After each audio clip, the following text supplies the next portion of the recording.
Episode 83, Long Distance Misunderstandings. Long-distance relationships. They're like a game of telephone, but with emotions. You know what I mean? You start off telling your partner about how much you miss them, and by the time it gets to them, it's turned into a conversation about the weather. I once had a long-distance relationship where we were communicating through texts, and I sent a message saying I can't wait to see you again, but autocorrect changed it to I can't wait to eat you again. Needless to say, it led to a very confusing and slightly concerning conversation. And don't even get me started on video calls. Have you ever tried to have a romantic video call, only to have your connection freeze on a really unflattering facial expression? Yeah, that's not exactly the stuff of romance novels. But you know what's even worse? When you and your partner are in completely different time zones. You try to coordinate a call, but one of you ends up waking up at 4 a.m. while the other is falling asleep at 10 p.m. It's like trying to juggle while riding a unicycle. It's a disaster waiting to happen. But hey, if there's one thing that long-distance relationships teach us, it's the value of communication.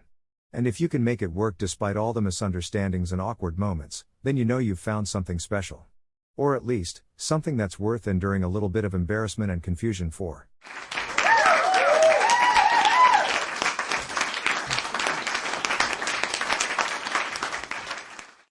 Long-distance relationships, where the only thing more frustrating than the distance between you and your significant other is the communication breakdowns that seem to happen all the time.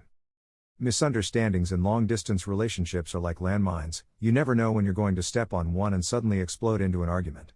And let me tell you, folks, there's nothing quite like trying to explain your side of the story over the phone while your significant other is on the other end fuming.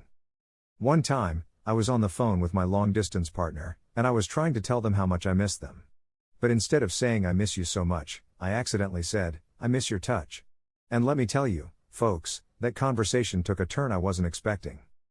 But it's not just the accidental slip-ups that cause misunderstandings in long-distance relationships, it's the lack of context. You're not there to see each other's facial expressions or body language, so everything you say is up for interpretation. And let's be real, folks, texting just makes everything worse. I once tried to be romantic by texting my partner I can't wait to hold you in my arms again, but thanks to autocorrect, it came out as I can't wait to hold you in my armpit again. Needless to say, that didn't go over well. But hey, sometimes misunderstandings in long-distance relationships can be a blessing in disguise. My partner once thought I said I wanted to break up with them, but what I actually said was I wanted to bake a cupcake with them.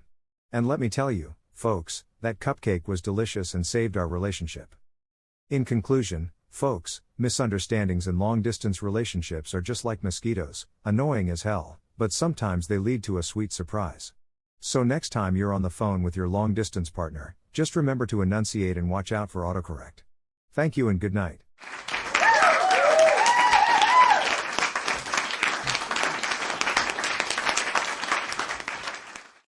Long-distance relationships. They say absence makes the heart grow fonder, but in my experience, it just makes the brain go a little loopy. Misunderstandings are a common occurrence in any relationship, but in long-distance ones, they take on a whole new level of hilarity. I mean, have you ever tried to convey sarcasm over text to someone who's in a different time zone? It's like trying to translate Shakespeare into Swahili. I remember one time when I was in a long-distance relationship, my partner and I were having a conversation over the phone, and I mentioned that I was feeling a little under the weather. Now, to me, that phrase just means that I'm feeling a bit sick or run down. But to my partner, who was from a different country, it apparently sounded like I was talking about the actual weather, like there was a storm brewing or something.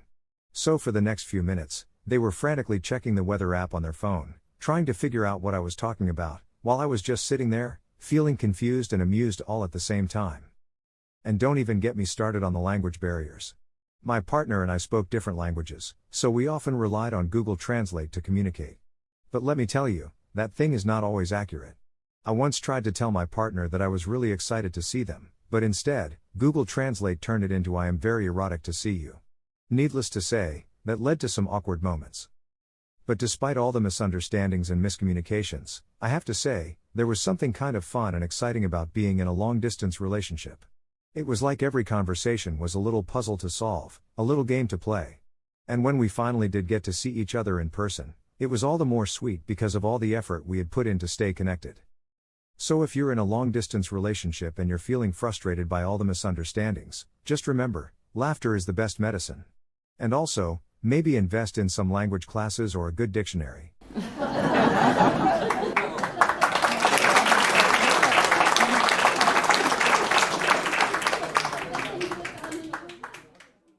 And that wraps up another laughter-filled episode of Not So Funny A. If you enjoyed the jokes generated by our AI algorithms, don't forget to hit that subscribe button and join our comedy-loving community.